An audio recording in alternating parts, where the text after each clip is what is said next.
Bora falar um pouco desse banco que seria o banco mais descontado da Bolsa de Valores. O seu preço sobre valor patrimonial encontra-se em 0,41. Banco Banrisul. Olá pessoal, meu nome é Rafael, falo do canal Pão de Investimento sem enrolação, bora lá.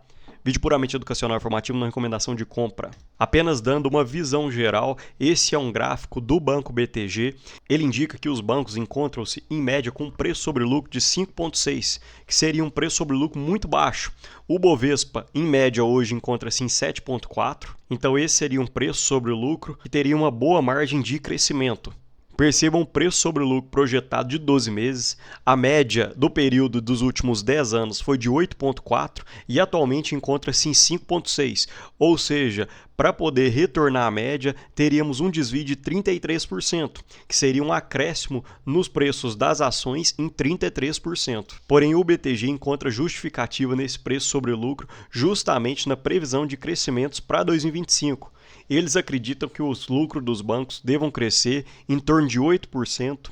Olhando de 2024 para 2022, houve um acréscimo de 17%, 2023 para 2024, 16%, e olhando para o futuro, 2024 para 2025, eles acreditam num acréscimo de 8%. Então, esse seria um dos motivos do preço sobre lucro de bancos estarem descontados pela falta de crescimento. Porém, esse é um setor que eu vejo com muito bons olhos, acredito que durante o ano vai melhorar ainda mais, e nesses primeiros 3 meses da Bolsa, foi um dos setores que mais cresceram. Agora, pulando para o Banco Banrisul, a rentabilidade, olhando de 2022 para 2024, o lucro líquido cresceu em 17%, olhando de 2023 para 2024, cresceu em 5,2%. A rentabilidade do banco, olhando de 2022 para 2024, cresceu em 0,6% e olhando de 2023 para 2024, não cresceu. Esse é um dos motivos para o banco estar tão descontado, pessoal. Enquanto o Banco Itaú tem uma rentabilidade em torno de 23%, o Banco do Brasil uma rentabilidade em torno de 21%, a rentabilidade do Banrisul é de 9,1%. Então é uma rentabilidade muito baixa. Santander hoje está girando em torno de 15%.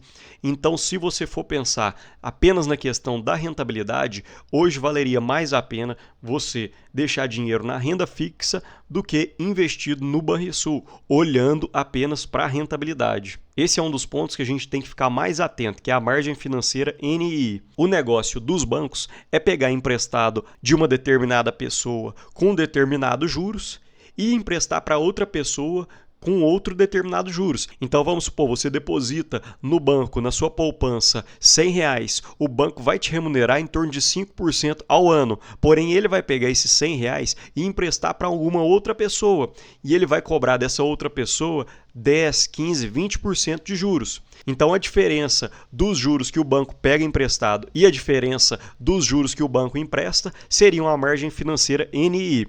O banco projetava um crescimento de 18% a 23%, porém cresceu a sua margem em apenas 16,2%, apesar da alta expressiva não atingiu a projeção. E aqui é o custo de captação, que é justamente o que eu havia falado para vocês. Hoje, o Banrisul, em depósitos a prazo, que é a maior parte da sua carteira, tem um custo de captação de 85,4% da Selic, que é um custo de captação alto. Para que vocês tenham noção, o Banco do Brasil consegue um custo de captação em torno de 60% a 62% da Selic. Então, esse é um outro ponto negativo no Banrisul. O custo de captação é muito alto, 85% da Selic seria um alto custo de captação. E a carteira do Banrisul é bem diversificada, a gente percebe que a concentração das 10 maiores dá apenas 7,2% da carteira e das 100 maiores apenas 15% da carteira. Então é realmente uma carteira muito tranquila, muito diversificada. Se o Banrisul toma um calote de uma determinada pessoa, não deve dar tanto impacto assim na sua carteira. E como eu havia falado, depósitos a prazo representam em torno de 64% da carteira de captação, 11,7% de poupança, 8,4% depósitos judiciais, 7,6% em recursos de letras, 4,5% em depósitos à vista e 4% em outros. Aqui um ponto positivo, a carteira de crédito do Banrisul entre 2023 e 2024 cresceu 15,6% e a previsão da companhia seria de um crescimento entre 3% a 8%. Então houve um ótimo trabalho do Banrisul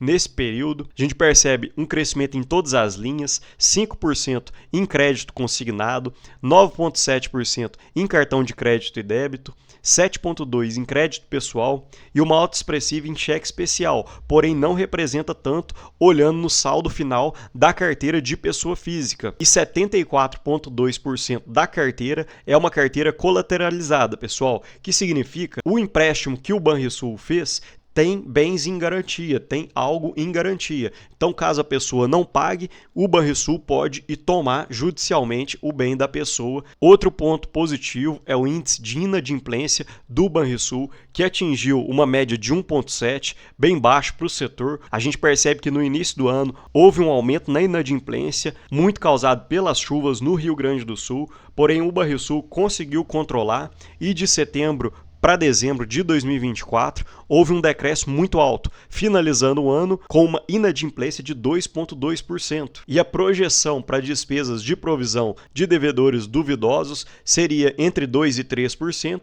o Banrisul terminou na média, em 2,15%. As despesas administrativas, havia uma projeção entre 5% e 9%, Banrisul cresceu em 7,6%. Olhando na ótica anual, houve um acréscimo de 7,2% e um destaque no processamento de dados, que aumentou ano contra ano 44%, e publicidade e propaganda, que também houve um grande aumento de 26% ano contra ano. Agora, falando das projeções de 2025, o Banrisul pretende crescer a carteira de crédito de 6% a 10%. O ano de 2024 foi bem positivo, de 15,6%, porém já prevendo 2025 mais desafiador. A maioria dos bancos está prevendo um 2025 um pouco mais difícil, principalmente o agro, que deve bater muito nos resultados dos bancos no primeiro semestre de 2025 e uma previsão de melhora para o segundo semestre.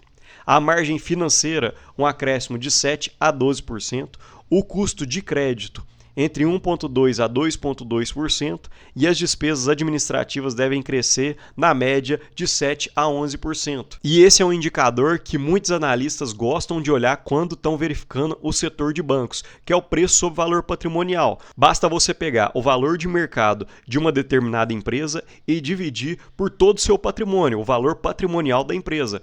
Então, teoricamente, você teria que chegar, no melhor dos casos, no valor de 1, porque daí você estaria pagando, entre aspas, um preço justo por uma determinada ação.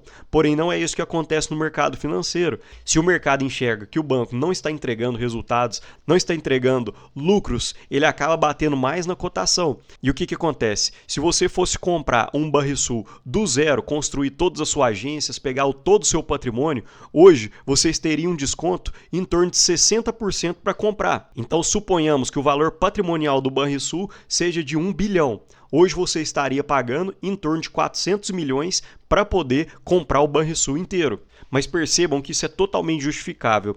Desde 2019, o lucro do banco tem descido, não tem conseguido estabilizar, enquanto outros bancos cresceram. Depois do Covid, o Banrisul ainda não conseguiu se estabilizar. Falando um pouco dos dividendos, o Banrisul paga em torno de 4 vezes ao ano, relativo a cada um dos trimestres, e esse ano já pagou 2,1% de dividendos, e a data com e a data de pagamento já passaram, foi no mês passado. E o gráfico que eu sempre gosto de mostrar para vocês, que é o lucro versus cotação, conforme havia falado, de 2019 para frente, o lucro despencou e a cotação acaba despencando junto. Saiu da faixa dos R$ 23 para a faixa atual de R$ 10. Aqui um trecho da minha planilha aqui, pessoal. Quem quiser dar um pause para olhar com mais calma, o preço sobre o lucro do banco hoje encontra-se em 5,9, mantive praticamente o mesmo lucro para 2025, então o Banrisul ainda poderia pagar um dividendo atrativo em torno de 9,3%, porém a rentabilidade do banco é algo que me incomoda.